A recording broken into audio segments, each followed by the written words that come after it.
Bienvenue dans l'univers fascinant du Puy du Fou, un lieu où l'histoire prend vie sous vos yeux. Situé en Vendée, ce parc à thème est aujourd'hui l'un des plus grands succès de France, attirant chaque année pas loin de millions de visiteurs venus du monde entier.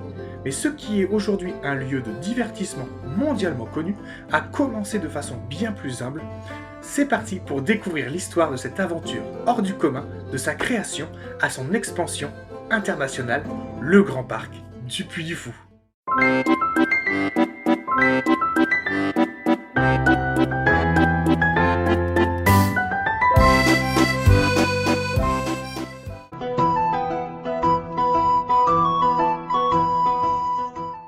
Les origines du Puy du Fou remontent déjà à 1978 dans le petit village des Épaisses, en Vendée.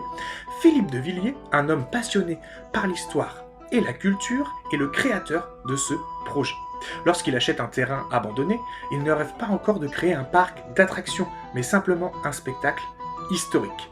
Le signe du triomphe, une représentation de l'Empire romain, est lancé. Il utilise un simple son et lumière pour raconter une épopée antique. Dans le détail, le signe du triomphe était un spectacle en plein air avec des acteurs, des chevaux et des effets de lumière. Ce spectacle a été joué pendant plusieurs années et a attiré un public local, mais ce n'était que le début d'une grande aventure. Aujourd'hui, le signe du triomphe reste un pilier des spectacles présentés au Puy du Fou. Au départ, l'ambition de Philippe de Villiers était simplement de raviver l'histoire locale et de refaire vivre les anciens récits à travers des spectacles qui captivent et émerveillent. À cette époque, le concept de parc historique n'existait tout simplement pas en France. Et grâce à ça, ça va pouvoir promouvoir le Puy du Fou à son sommet. En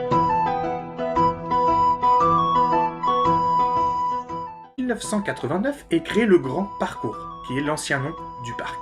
Autour d'un petit village reconstitué du XVIIe siècle et de ses artisans, le Puy de Galerne, les visiteurs sont amenés en barque depuis l'entrée vers ce village et ils traversent la forêt du Puy du Fou. Ce grand parcours est un parc de loisirs de 50 hectares créé près de la Cinécénie, sans lien réel avec l'histoire locale. Il s'agit d'activités commerciales en précisant que la Cinécénie du Puy du Fou mobilise des bénévoles. En 1990, la tribune en bois démontable de son et lumière ne suffit plus. La décision est prise de construire une tribune panoramique de 9000 places. En 1991 est créé un spectacle de fauconnerie et le chemin de la mémoire au sein du Grand Parcours. En 1992 est créé le théâtre d'eau avec une thématique sur la Vendée qui s'échelonne sur 3 siècles. 1793, Vendée douloureuse, 1893, La Vie Renée et 1993, Vendée Globe. En 1993 justement, Didier Barbelivien écrit une chanson intitulée Puy du Fou. Ouverture également du restaurant animé, le Hall Renaissance à l'entrée du parc. En 1994, création du spectacle La Fête des Chevaleries au sud du château du Puy du Fou. Et en 1995, la cité médiévale est alors ouverte. Petite cité reconstituée avec sa chapelle, sa rue basse et sa rue haute, et ses enseignes qui accueillent des artisans comme le tonnelier, le portraitiste, le bourrelière ou encore le talmelier. En 1996, modification du théâtre d'eau, un spectacle retraçant l'histoire des Puy-Follets et avec un fil conducteur, la petite fille au tambour dans la forêt du Puy du Fou.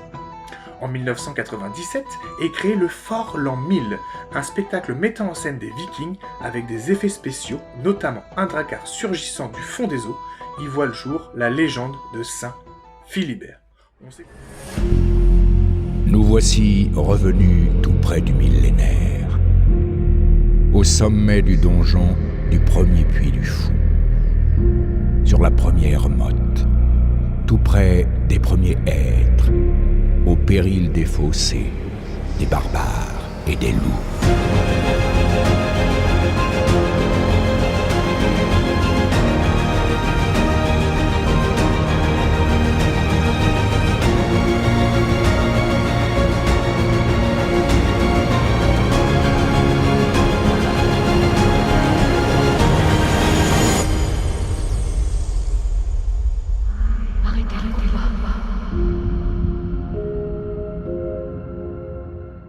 La même année, la Cinécénie fête ses 20 ans déjà. Pour l'occasion, la scène est agrandie et la tribune accueille 2000 spectateurs supplémentaires, offrant désormais une capacité totale déjà de 14 000 sièges par représentation. En 1998, on a la création de l'Académie Junior, destinée à la formation des futurs cadres, artistes et techniciens du Puy du Fou. Cette même année, le Grand Parcours est alors rebaptisé le Grand Parc. Désormais inscrit dans les programmes de tour opérateur, le Puy du Fou se banalise à partir de la fin des années 90 en s'approchant toujours plus de profil d'un parc d'attractions comme les autres. Dans les années 2000, la fête de la chevalerie est remplacée par un tout nouveau spectacle doté d'un donjon mobile de 20 mètres, la bataille du donjon.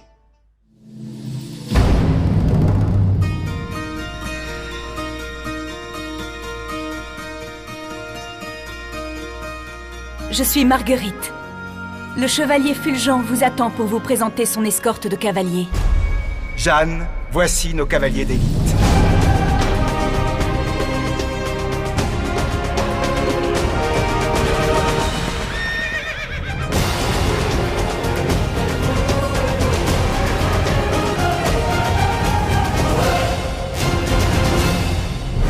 À tous les capitaines du Puy du Fou, je vous demande de me suivre. Nous partons délivrer Orléans.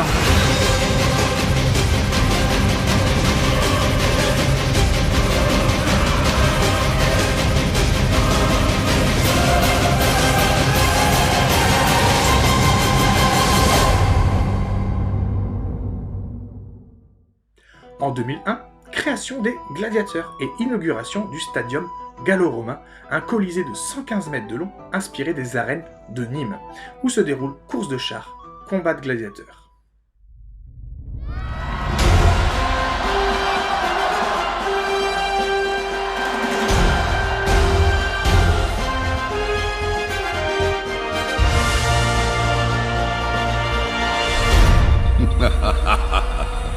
Vous aurez à passer les épreuves des jeux. Si vous en sortez vainqueur, je m'engage à vous rendre la liberté.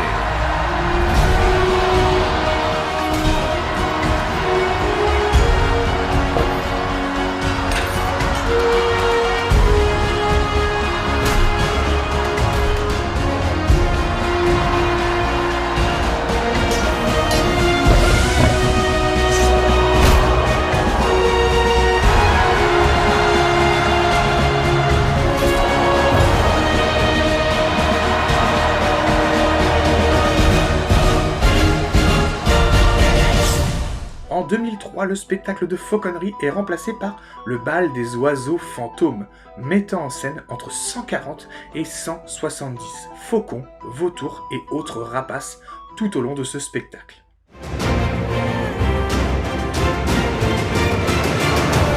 Dans ces ruines, il y avait une jeune fille qui rêvait de s'envoler.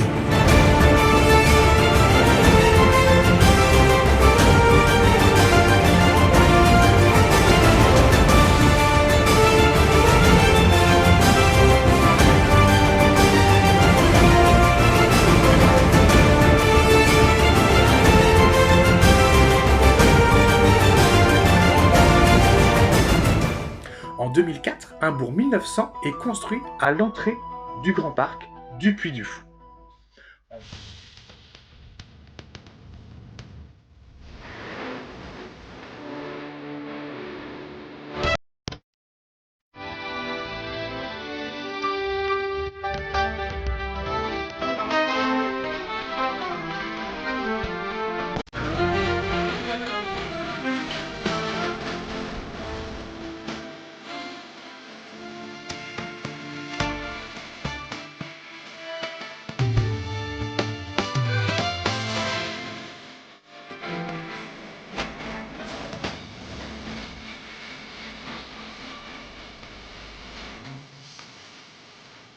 Sont 890 000 visiteurs à fréquenter les allées du parc cette année-là.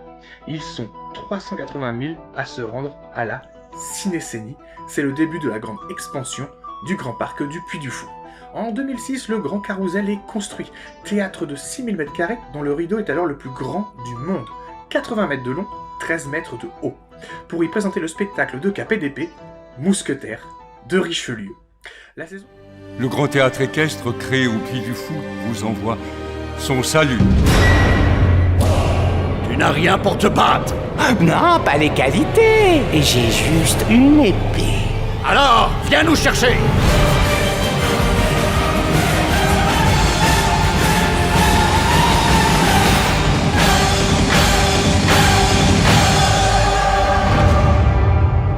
Fontaine de grenade, castagnettes et galops.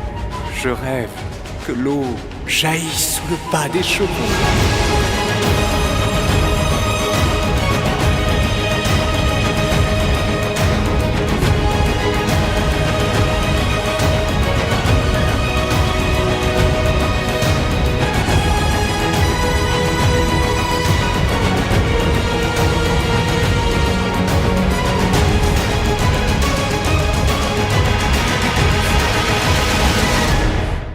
La saison se termine avec 798 000 visiteurs pour le parc et toujours 380 000 spectateurs pour la Cinécénie. En 2007, le site de loisirs ouvre son premier hôtel, la Villa Gallo-Romaine, permettant aux clients de prolonger leur visite en dormant au Puy du Fou dans l'univers de la Rome antique.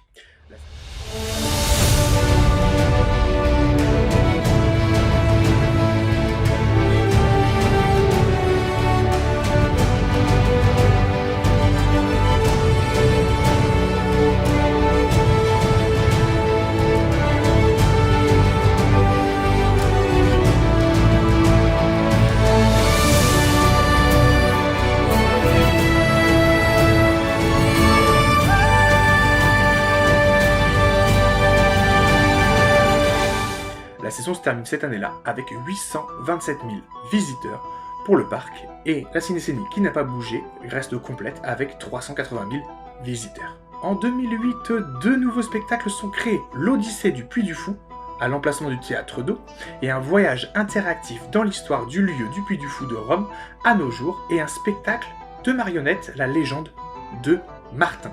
Le complexe s'ouvre également au tourisme d'affaires avec plusieurs séminaires.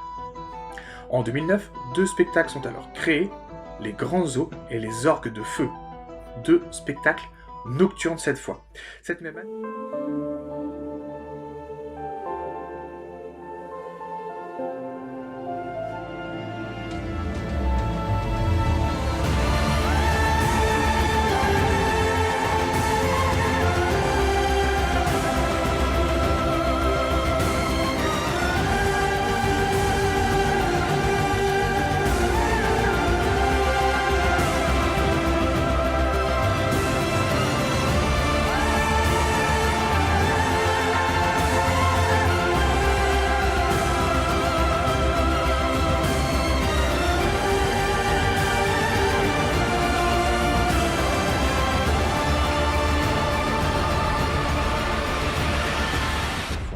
Cette même année, un second hôtel, le Logis de l'Escure, permet aux visiteurs de prolonger le séjour et de redécouvrir les prestiges du XVIIIe siècle.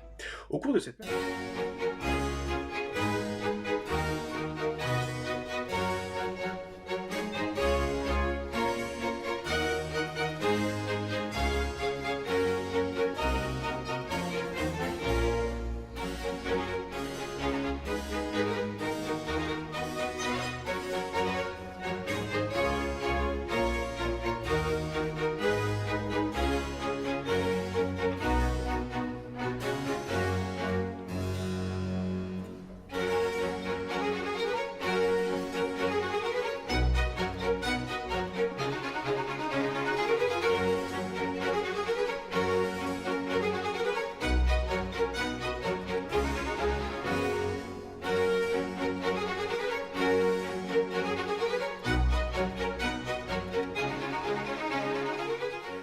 Au cours de cette même année, il accueille l'élection de Miss France 2009.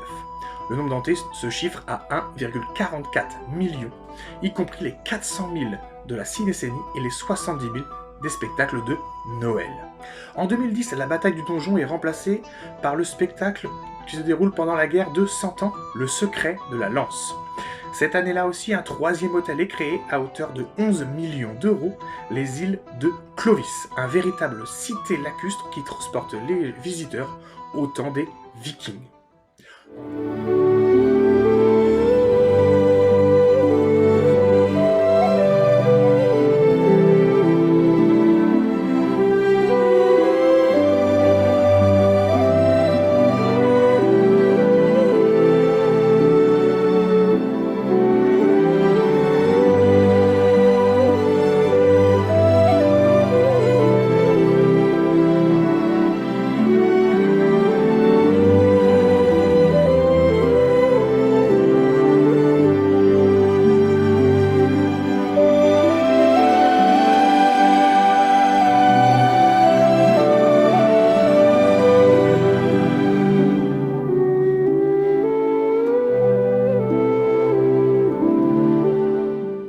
en 2011 est remplacé Gladiator par un spectacle qui se déroule toujours sur le thème des jeux du cirque, les fameux signes du triomphe. Il passe de 1 470 000 visiteurs en 2010 à 1 500 000 visiteurs cette année. Il rentre ainsi à la 16e place du classement des 20 parcs d'attractions les plus visités d'Europe. La nouveauté de l'année 2012 se nomme Le Monde imaginaire de La Fontaine, présentant les fables de façon interactive sur un texte déclamé par Gérard Depardieu. Elle comprend entre autres un labyrinthe de triage et une aire de jeu pour enfants. Le spectacle...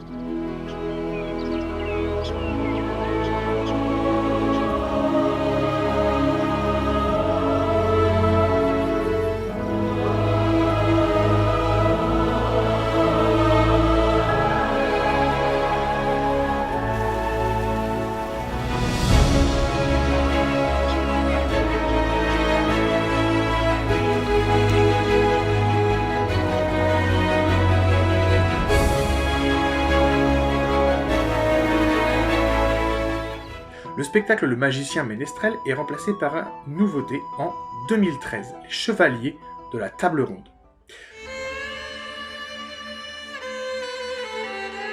Arthur, va vers le rocher là-bas et retire l'épée Excalibur.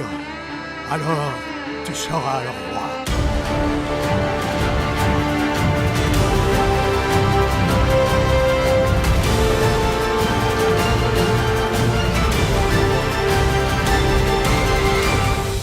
En 2013 toujours, l'origine et la bonne santé du parc vient des chiffres. Une croissance près de 9%, dont une occupation accrue, surtout aux hôtels. Il bénéficie d'une publicité et d'une sensibilisation internationale autour du concept du parc et du prix relativement modeste. Le château du Puy du Fou est accessible depuis 2014, avec l'attraction La Renaissance du Château. Un 4e hôtel est encore présent, le Camp du Drap d'Or, qui rejoint la cité nocturne et propose au public de passer cette fois la nuit dans un logis sous forme de tente de l'époque Renaissance. Enfin, le restaurant Les Deux Couronnes est également ouvert cette année-là.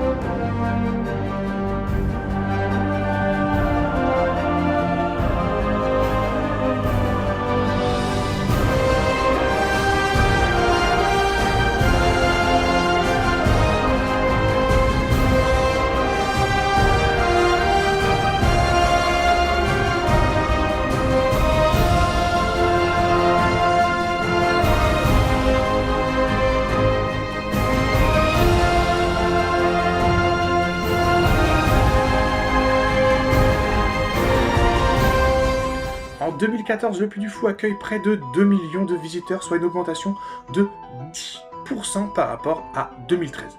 Plus de 23 millions d'euros sont investis en 2014 pour les nouveautés du parc et la cinécénie, le feu d'artifice du Puy du Fou.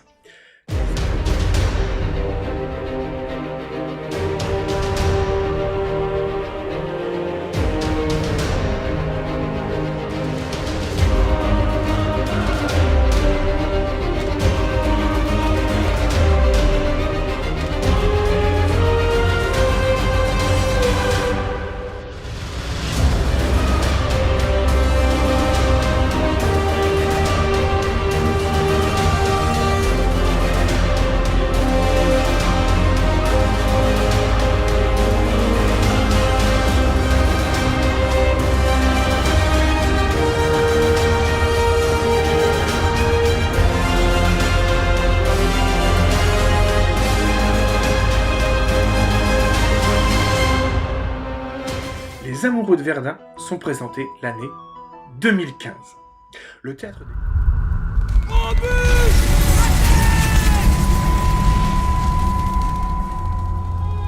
Oh ma Thérèse, je serre ta lettre contre moi. Le vaguemestre me l'a donnée ce matin. Ici, tout le monde prépare la nuit de Noël. Donne-moi des nouvelles de notre petite Marie, notre fille adorée.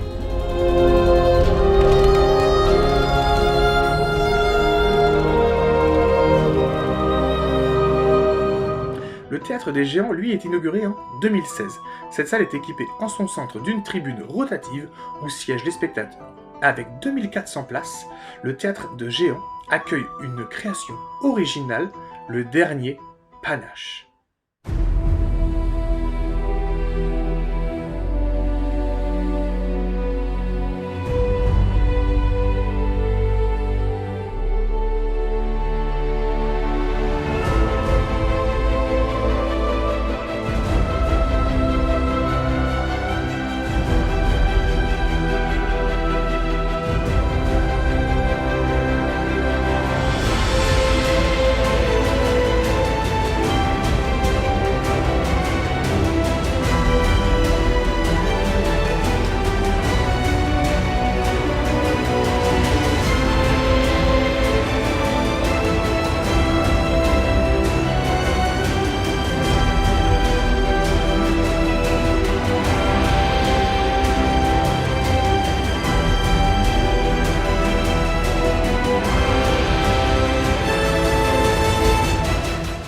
En 2017, le Grand Carillon ouvre au cœur du village XVIIIe siècle.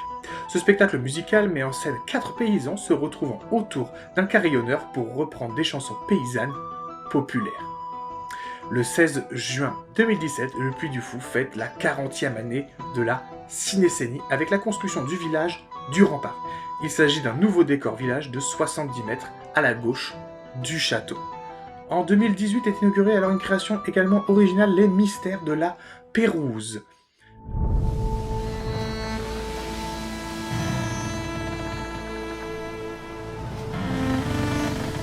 Si, dans les siècles à venir, vous trouvez des objets qui m'ont appartenu,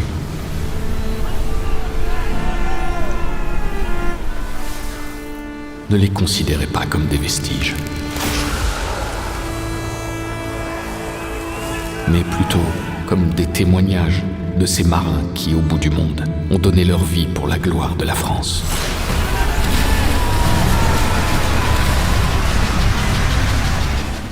La saison d'ouverture du parc de loisirs est allongée jusqu'aux vacances de la Toussaint, le parc fermant ses portes début novembre à partir de 2018.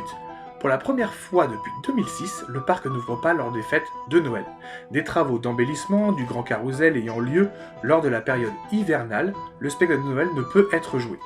La saison de Noël n'est plus organisée depuis, et il atteint les 2,3 millions de spectateurs, le nombre de visiteurs du parc étant additionné à celui de la Cinécénie, et un chiffre d'affaires de plus de 112 millions d'euros en 2018.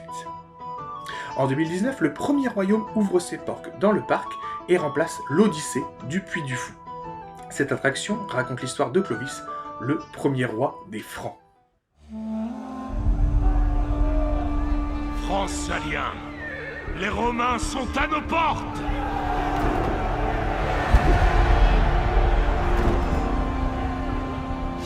Êtes-vous prêts à fonder le premier royaume de toutes les Gaules?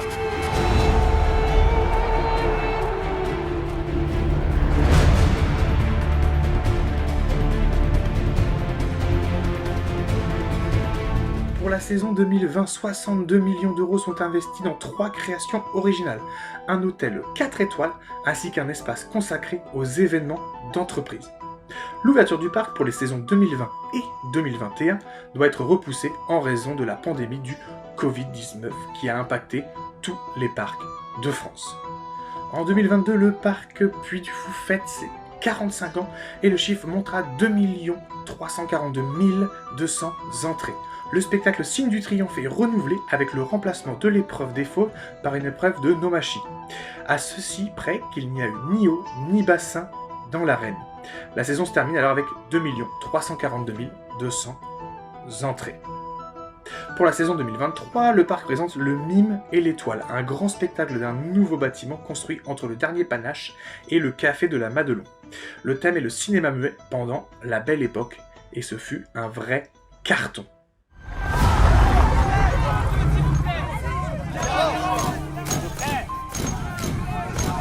C'est ici que je la vis. Pour la première fois. L'étoile au prénom de Braise.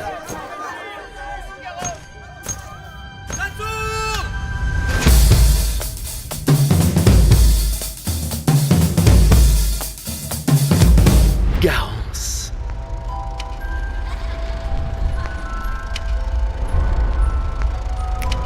Silence sur le plateau. Moteur. Et action.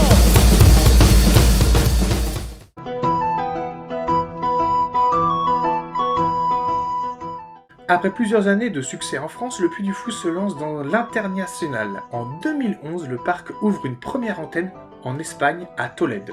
Ce projet nommé Puy du Fou España voit le jour grâce à l'engouement pour l'expérience immersive unique du parc. Le succès est alors immédiat, et le modèle français s'exporte avec succès. En Espagne, un grand spectacle intitulé El Sueño de Toledo est créé, mêlant histoire et technologie moderne. Polvo, sudor y hierro a quien vive para el honor.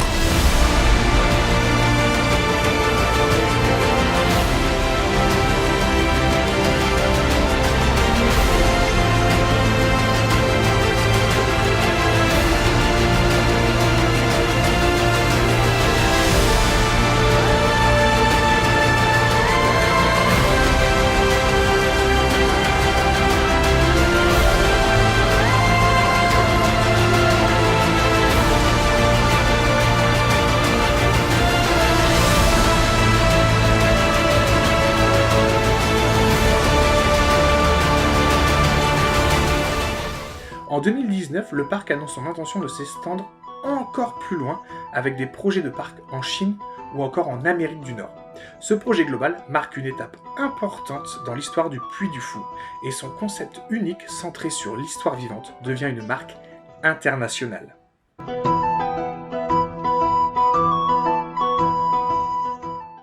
Le Puy du Fou, il se distingue non seulement par la richesse de ses spectacles, mais aussi par son utilisation innovante des technologies.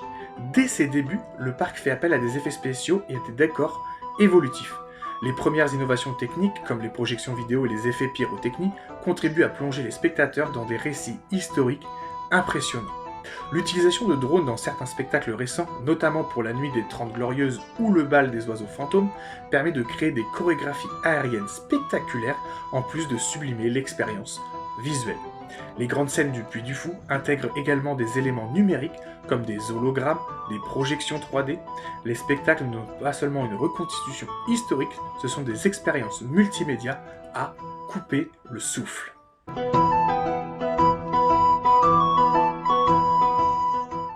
En 2025, le Puy du Fou est l'un des plus grands parcs à thème de France, avec plus de 2 millions de visiteurs par an.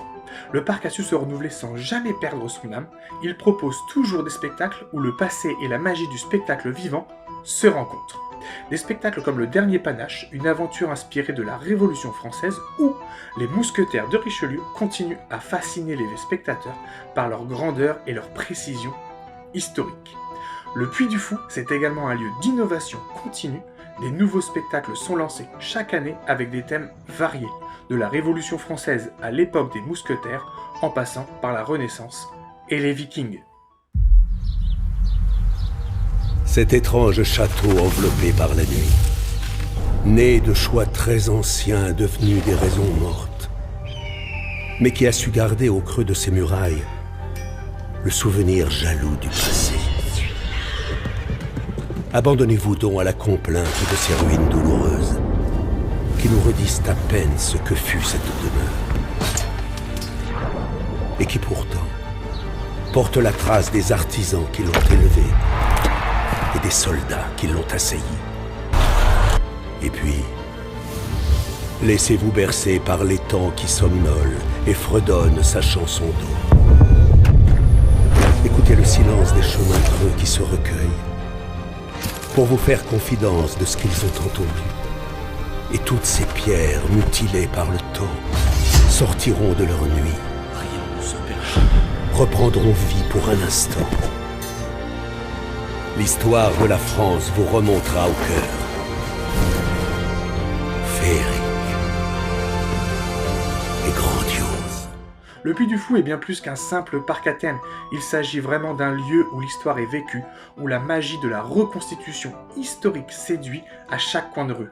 Aujourd'hui, le parc reste fidèle à sa mission, transmettre l'histoire de manière spectaculaire, tout en innovant pour rester à la pointe du divertissement.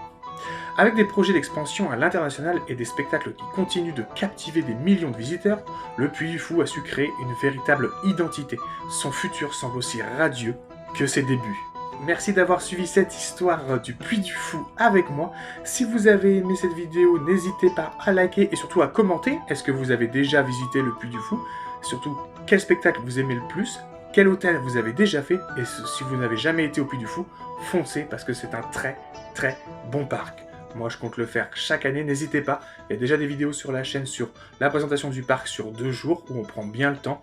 Donc voilà, et on se retrouve du coup la prochaine fois pour une toute nouvelle histoire.